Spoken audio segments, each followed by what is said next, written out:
గాదె సాయికృష్ణ హత్య కేసుకు సంబంధించి ఈరోజు రెండు కీలకమైనటువంటి పరిణామాలు చోటు చేసుకున్నాయి. అందులో మొదటిది ముఖ్యంగా ఏపీ హైకోర్టు గాదె సాయికృష్ణ తల్లి గాదె విజయలక్ష్మి ఇచ్చినటువంటి పిటిషన్కి సంబంధించి ఆమె యొక్క లాయర్ అయినటువంటి కోగంటి రిత్విక అనే ఆమెకు హైకోర్టు నోటీసులు జారీ చేసింది. దీనికి కారణం ఏంటంటే గాదె సాయికృష్ణ కనిపించకుండా పోయాడు, అతను ఆచూకీ తెలియట్లేదని విషయం తెలిసినప్పుడు పోలీసులు అంతకీ అతనికి సంబంధించినటువంటి వివరాలు చెప్పకపోవడంతో సాయికృష్ణ తల్లి విజయలక్ష్మి ఏపీ హైకోర్టులో హేపియస్ కార్పస్ పిటిషన్ అయితే దాఖలు చేసింది. తర్వాత సాయికృష్ణ డెడ్ బాడీని కూడా మాయం చేశారు.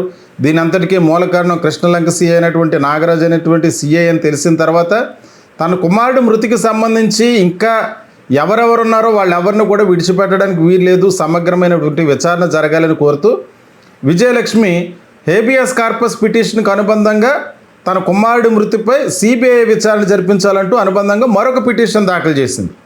దాని మీద కూడా విచారణ సాగుతోంది. ఆల్రెడీ హేబియస్ కార్పస్ పిటిషన్కి సంబంధించి విచారణ కొనసాగుతూనే ఉంది. దానికి జూన్ 15వ తారీఖున పోలీసులు అటెండ్ అయ్యి అతను ఆచూకీ లభించలేదు, ఇంకా వెతుకుతున్నట్టుగా కోర్టుకు సమాధానం ఇచ్చారు. దానికి సంబంధించినటువంటి విచారణ కొనసాగుతూనే ఉంది. అయితే దానికి అనుబంధంగా వేసినటువంటి సిబిఐ ఎంక్వైరీ చేయాలని కోరినటువంటి ఆ పిటిషన్ని తాను విత్డ్రా చేసుకోవడానికి అవకాశం కల్పించమని, అనుమతి ఇప్పించమని కోరుతూ అఫిడవిట్ దాఖలు చేసింది. దీంతో హైకోర్టు ఎందువల్ల మీరు ఈ సిబిఐ ఎంక్వైరీ వేయాలన్న పిటిషన్ విత్డ్రా చేసుకుంటున్నారో దానికి సంబంధించినటువంటి లిఖితపూర్వకమైనటువంటి ఆధారాలతో తెలియజేయండి అంటూ మొన్న జూన్ 23వ తారీఖుకి ఆ కేసుని జూన్ 23, 24 ఆ కేసును వాయిదా వేయటం జరిగింది. అది కూడా జరుగుతూ ఉంది. అయితే తాజాగా జరిగినటువంటి పరిణామాలు చూస్తే నేను అసలు సిబిఐ ఎంక్వైరీ వేయాలని చెప్పినటువంటి పిటిషన్ నేను విత్డ్రా చేసుకోలేదు, ఇది నాకు తెలియకుండా వేసినటువంటి పిటిషన్ అంటూ సాయికృష్ణ తల్లి గాదె విజయలక్ష్మి సడన్గా పేర్కోవడంతో హైకోర్టు సాయికృష్ణ తల్లి తరపున వాదిస్తున్నటువంటి లాయర్పై సీరియస్ అయింది. అయితే దీనికి కారణం ఏంటంటే ఈ విషయాలు ఎలా బయటపడ్డాయంటే విజయలక్ష్మి తన యొక్క లాయర్ను మార్పు చేసుకుంది. అంటే కోగంటి రిత్విక అనే ఆవిడ ఇప్పటి వరకు కూడా కేసు వాదించింది.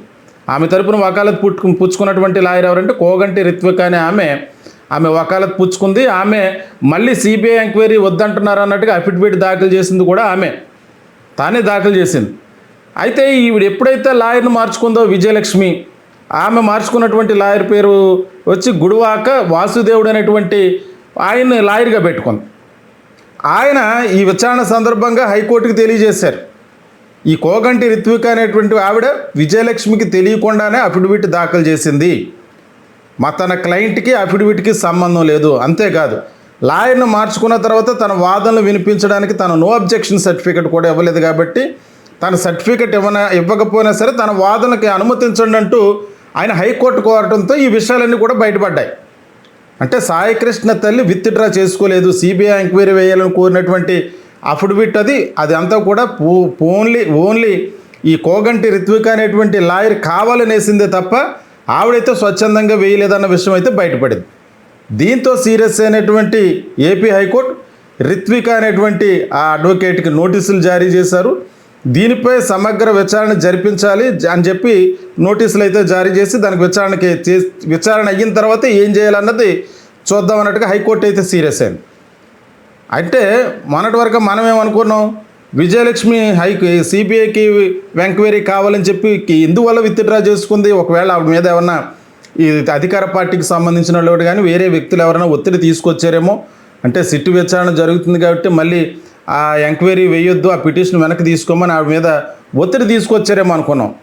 ఆవిడ పిటిషన్ విత్డ్రా చేసుకున్నారనగానే ఆ విజయలక్ష్మి సోదరైనటువంటి ఆవిడ కూడా అడ్వకేటే కనకదుర్గ అనే ఆవిడ అలాగే మానవ హక్కుల కమిషన్ తరపున ఈవిడికి ఎవరైతే మొదటి నుంచి న్యాయ సహాయం అందించారో ఆ ప్రతినిధుల బృందం అంతా కూడా ఆవిడకున్న పరిస్థితిని బట్టి ఎవరో ఒత్తిడి తీసుకొచ్చారు. కానీ ఒకవేళ ఆవిడ విత్డ్రా తీసుకున్నా ఈ కేసులో పూర్తి విచారణ జరగకపోతే మేము మళ్ళీ దీనిపై విచారణకు ముందుకు వెళ్తాం, సిబిఐ ఎంక్వైరీ జరగాలి, మేము ముందుకు వెళ్తామని వాళ్ళు మీడియా దగ్గర కూడా చెప్పడం జరిగింది.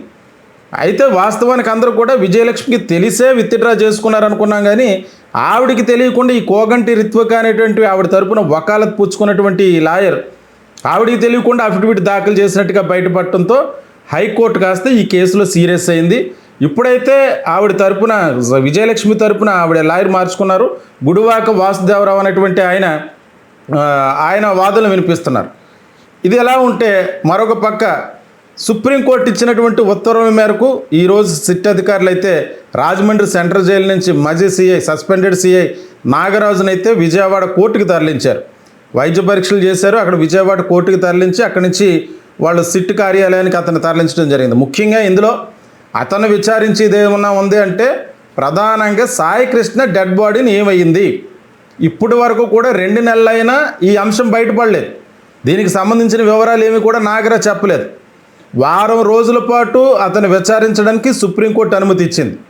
కాబట్టి కృష్ణలంక పోలీస్ స్టేషన్లోని ఈ సంఘటన మొత్తం జరిగింది కాబట్టి అక్కడే సీన్ రీకన్స్ట్రక్షన్ చేయాలి. నిజానిజాలు బయటకు రావాలన్నా సరే నాగరాజును పూర్తిగా కృష్ణలంక పోలీస్ స్టేషన్కి అలాగే విజయవాడ పరిధిలోనే విచారించాలి తప్ప ముందు కోర్టులు చెప్పినట్టుగా రాజమండ్రి సెంట్రల్ జైల్లో విచారించినట్లయితే అతను విచారణకు సహకరించడం, దీనికి సంబంధించినటువంటి నిజాలేమీ బయటపడవన్నటువంటి కోణంలో సిట్ అధికారులు అతన్ని ఈరోజు విజయవాడ కోర్టుకు అటెండ్ చేసి రాజమండ్రి నుంచి తరలించడం, విజయవాడ కోర్టుకు అటెండ్ చేయడం, అక్కడి నుంచి సిట్ కార్యాలయానికి తరలించారు. దీనిపై సమగ్రంగా విచారణ జరుపుతున్నారు.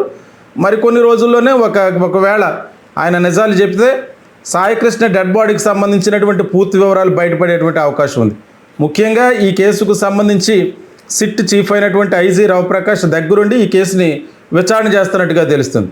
అయితే జరుగుతున్నటువంటి పరిణామాల నేపథ్యంలో సిఐ నాగరాజు కూడా తనకి ఈ కేసుకు ఏ సంబంధం లేదని, అంటే సాయికృష్ణ డెడ్ బాడీ లభించకపోవటం, పోలీసులు ఇప్పటి వరకు కూడా దానికి సంబంధించినటువంటి ఎవిడెన్స్ ఏమి కూడా కలెక్ట్ చేయకపోవటం, విచారణ మరింత జాప్యం అవటం, అంటే 3 నెలల పాటు ఒకవేళ ఛార్జ్షీట్ అయిన పక్షంలో అతనికి బెయిల్ వచ్చేటువంటి అవకాశం ఉంటుంది, సాక్ష్యాలు తారుమారు చేయగలడు అని చెప్పి కొంతమంది న్యాయ నిపుణులు చెప్తున్నటువంటి అభిప్రాయ ప్రకారం అతనిపై ఛార్జ్షీట్ వేయాలంటే పూర్తిగా ఇప్పుడు డెడ్ బాడీ ఏమైందన్నది అతని నోటితోటే నిజాలు బయటకు చెప్పాలి. ఈ పరిణామాల నేపథ్యంలో అతను ప్రస్తుతానికి సిట్ అదుపులో తీసుకుని విచారిస్తుంది కాబట్టి ఒకవేళ ఇప్పటికైనా నిజాలు బయట పెడతాడో లేదో అదైతే తేలాల్సి ఉంది. కానీ అతను ఏం చేశాడు, నాకు ఈ నేరానికి ఎటువంటి సంబంధం లేదు, నన్ను కావాలని ఈ కేసులో ఇరికిస్తున్నారు, నాకు ప్రాణహాని ఉందంటూ విజయవాడ కోర్టు మేజిస్ట్రేట్ ముందు వీడియో కాన్ఫరెన్స్ ద్వారా అటెండ్ అయిన తర్వాత అదే అంశాన్ని పట్టుకుని ఇప్పుడు మళ్ళీ హైకోర్టులో క్వాష్ పిటిషన్ వేశాడు. తనపై ఉన్నటువంటి కేసులు కొట్టేయాలి, ఇప్పుడు వరకు ఈ కేసుకు సంబంధించి ఎటువంటి ఎవిడెన్స్ లభించలేదు, ఇవన్నీ కూడా ఆరోపణలుగానే ఉన్నాయి కాబట్టి తన మీద వేసినటువంటి కేసు కొట్టేయాలంటూ ఏపీ హైకోర్టులో క్వాష్ పిటిషన్ వేశాడు. అయితే ఇప్పుడు సిట్ అధికారులు అయితే చాలా సీరియస్గా తీసుకున్నారు దీన్ని. అతన్నైతే విచారించి సాయికృష్ణ డెడ్ బాడీకి సంబంధించినటువంటి విషయాలన్నీ బయటపడితే ఖచ్చితంగా నాగరాజు మళ్ళీ రిమాండ్కే కాదు తీవ్రమైనటువంటి శిక్షను ఎదుర్కొనేటువంటి పరిస్థితి ఉంటుంది. సిట్ అధికారులు ఈ వారం రోజుల్లో ఎంతవరకు దానికి సంబంధించినటువంటి ఎవిడెన్స్ అన్నీ కూడా సంపాదిస్తారు, అంటే సాయికృష్ణ డెడ్ బాడీకి సంబంధించి బోన్స్ కానీ ఎముకలు కానీ బూడిది కానీ దొరకనటువంటి పరిస్థితి. స్వర్గపురి శ్మశాన వాటికలో ఉన్నటువంటి వాడిని కూడా పూర్తిగా మాయం చేశారు. వీటన్నిటిని చూస్తుంటే నాగరాజు ప్రీ ప్లాన్డ్గా డెడ్ బాడీని మాయం చేశాడు అన్నటువంటి కోణంలోనే విచారణ అంతా జరుగుతుంది. ఎందుకంటే అతను ఆచూకీ తెలియట్లేదని హేపియస్ కార్పస్ పిటిషన్కి అటెండ్ అయినటువంటి పోలీసులు సమాధానం చెప్పిన రిమాండ్ రిపోర్ట్లో ప్రధానంగా సిట్ సమర్పించినటువంటి రిమాండ్ రిపోర్ట్లో మే 6వ తారీఖు నుంచి 9వ తారీఖు వరకు కృష్ణలంక పోలీస్ స్టేషన్లో గాది సాయికృష్ణ చూశానని చెప్పి ఒక ఎస్ఐ ఇచ్చినటువంటి స్టేట్మెంట్ అందులో పొందుపరచడం జరిగింది. కాబట్టి ఆ తర్వాత ఏం జరిగింది అన్న దానిపై పూర్తిగా సాయికృష్ణ డెడ్ బాడీకి సంబంధించి కానీ అతను చనిపోయిన తర్వాత ఒక ఆర్ఎంపీ డాక్టర్తో ట్రీట్మెంట్ చేయించారన్న విషయాలు ఇవన్నిటి కూడా నాగరాజు స్వయంగా తను అంగీకరించి బయట పెడితే ఆ డెడ్ బాడీ ఏమైందో పూర్తిగా వివరాలు బయటపడేటువంటి అవకాశం ఉంటే దీనికి సంబంధించి కేసు ఒక కొలిక్కి వస్తుందని చెప్పుకోవచ్చు. అయితే ప్రస్తుతానికి గాదె సాయికృష్ణ హత్య కేసుకు సంబంధించి గాదె విజయలక్ష్మి అయితే మాత్రం సిబిఐ ఎంక్వైరీ వేయాలంటూ వేసినటువంటి పిటిషన్ అయితే ఆవిడ విత్డ్రా చేసుకోలేదు.